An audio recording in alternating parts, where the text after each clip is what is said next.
আসসালামু আলাইকুম রহমতুল্লাহ এবারকাত। এই প্রবাসী কল্যাণ কার্ড যারা করেন না ইউই থেকে আপনারা করতে পারবেন ইনশাল্লাহ।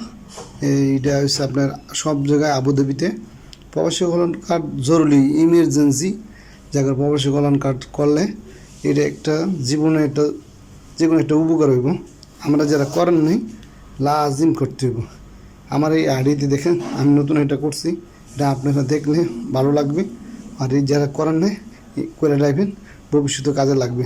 আর যেটা যে না করলে আপনি এটা পস্তাইবেন। যারা করেন নাই এমার্জেন্সি এটা প্রবাসী কল্যাণ কার্ডটা করে নেন, এটা আপনাদের জীবনে কাজে লাগবে। আর আরেকটা কার্ড আছে যে ভোটার আইডি কার্ড, যদি এইটা করেন, যদি দুটোটা করলে যেমন পাসপোর্ট যেমন এমার্জেন্সি, এটা এমন এমার্জেন্সি আপনারা যদি করেন ভবিষ্যতে এটা কাজে লাগবে, লাজিম করতে হবে। আর ইনশাল্লাহ